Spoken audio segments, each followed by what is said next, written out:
Well, so we're just a month in now to This Much Is True, and as a result, I'm about a third of the way on my journey to that 90 or so, 91 days or whatever it was that I set myself at the start of the year.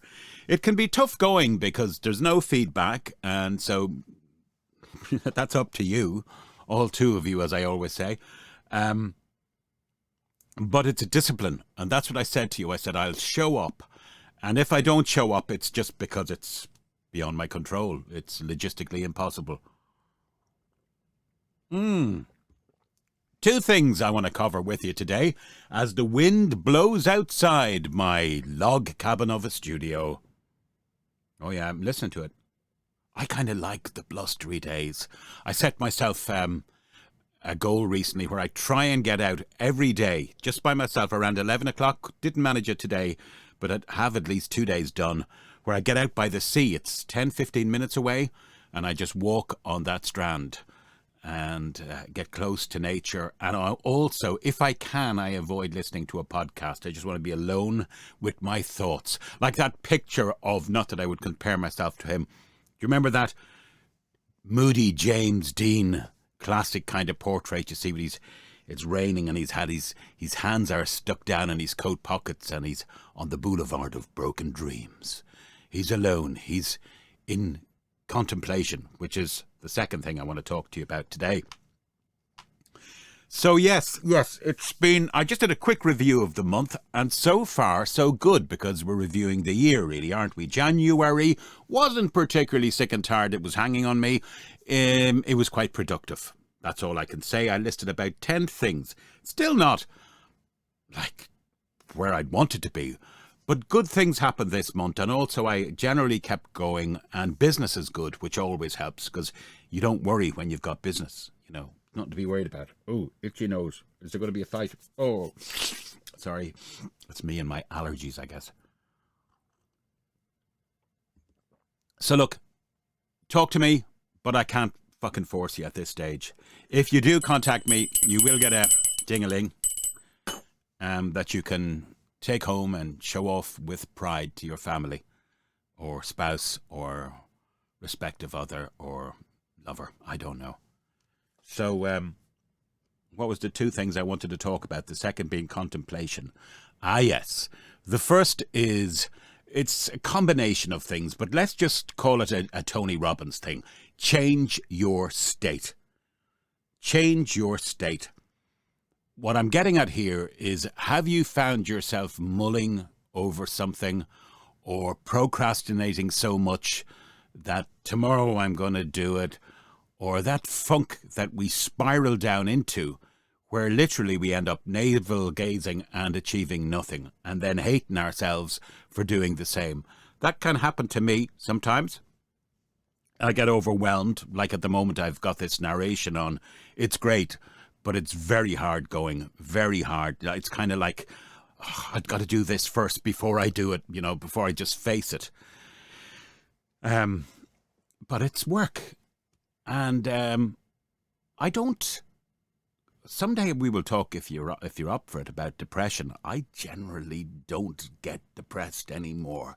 There's not a lot to get depressed over. Yesterday I celebrated my 5th year since heart surgery, and that was something to worry about or get depressed about. And I've kind of come to terms with that now, and I just treat it as a daily journey. What else can you do? If you start casting yourself into the future or the lack of the future or what you've sacrificed in the past or what you've gained, if you start going bananas, like right now I feel okay. And if I don't feel okay, well, then I'll worry about it.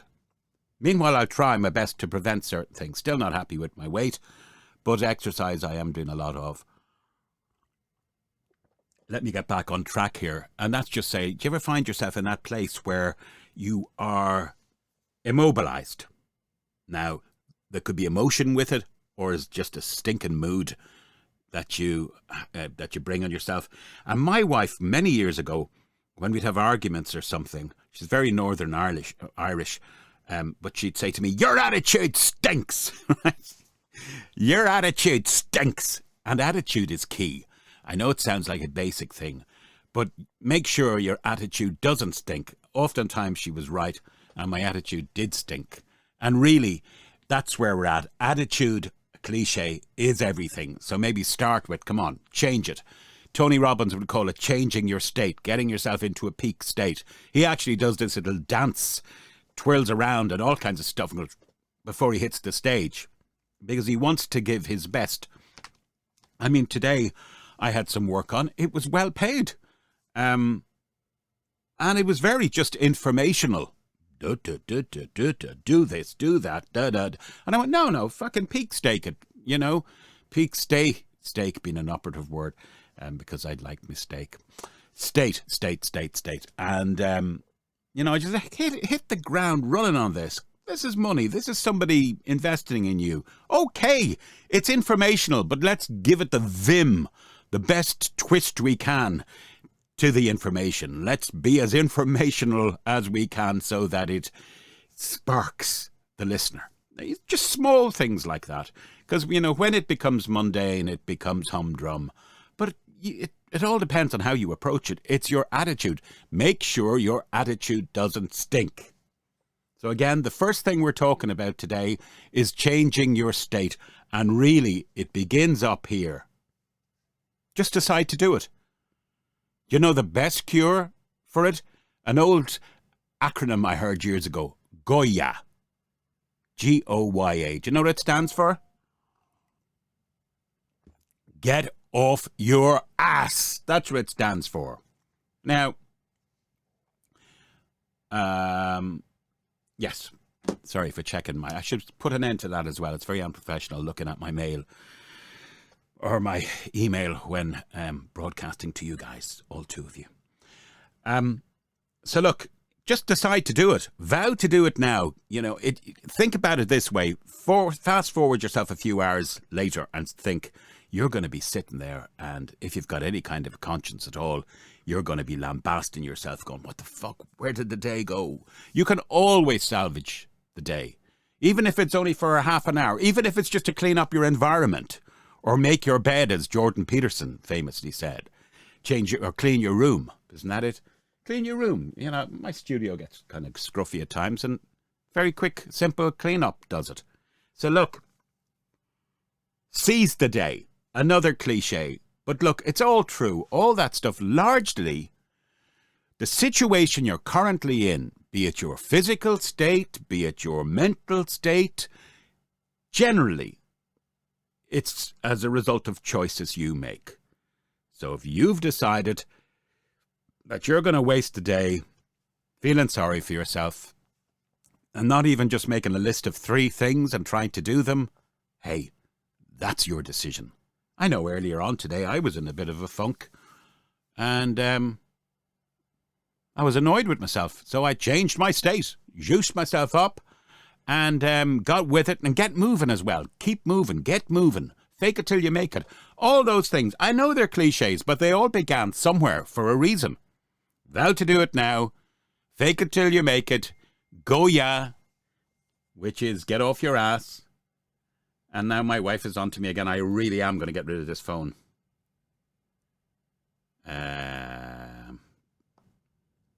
Okay. So that's number 1. And number 2 is contemplation. And by the way, let me just switch this goddamn fucking phone off because it's interrupting me. Excuse my vernacular. Contemplation. Sometimes it's good to do nothing, provided you know it's making time for you.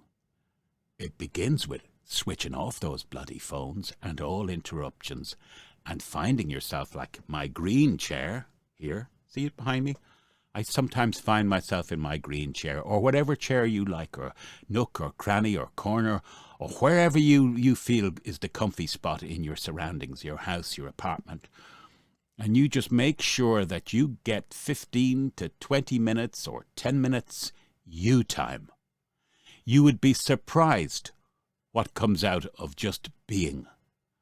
The Beatles. Let it be. Forget about all the arguments going on in your head, the should-haves, could-haves, would-haves. You're important. You're here for a reason. There's billions of chances that sperm wouldn't have hit the egg for whatever reason it did, and you're here now. So you're already ahead. You know, you've already defied the odds. So now it's like, bring yourself to that level of respect, and you are a winner. You know, and it doesn't mean you have to accumulate all this bric-a-brac bullshit that you go on with these days. If you are happy with you, that's the main thing. And I do hark back to that George Michael line. Be good to yourself because nobody else has the power to make you happy. I think that is a profound statement. No one else has ever really picked up on it. I think that says it all. You're no use to anybody. A bit of Aretha Franklin as well. Didn't he record with her? Was it she that did Respect Yourself? No? It might have been. I'm trying to think of them. I can see them. I can see the Diana Ross at the Supremes. Respect Yourself. I know that Bruce Willis did a pretty poor version of that song as well in the 80s. Respect yourself. Be good to yourself because nobody else has the power to make you happy. And when you get into that place where everything dissipates but you and your peace of mind, you'd be amazed. You can sometimes go into almost another realm. The green chair, why am I pointing the wrong way? Anyway, that way. No, that way. The green chair. Giving my right arm to be ambidextrous. And I had a pretty cool state recently. I took time out and I contemplated, and suddenly I found myself in like a void. It was just dark. I know you just bear with me. I know you're probably rolling your eyes, but it can happen. It's like you shut down all the brain waves and you come to a place.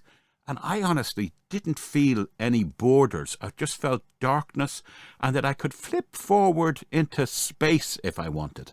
I don't know what it was, whether I just got myself to a total neutral level or a state of being aware. And by not being aware, I became aware, if you know what I mean. It was contemplation. It got me to a place where I felt kind of escape velocity from all the usual things that confine us, be they conventional, situational. I can't explain it. And I know a big part of me might have even been imagining it. And that's okay, because it brought me somewhere where there were no boundaries. In some ways, it felt like some people have described death. You know, this nothingness but pleasantness and at oneness. I need to stop talking now, and you need to do whatever you have to do. But I showed up. It's day 30 of This Much Is True. Please contact me, thismuchistrue@protonmail.com. If anything I said has resonated with you, or anything that you want to raise as a subject matter,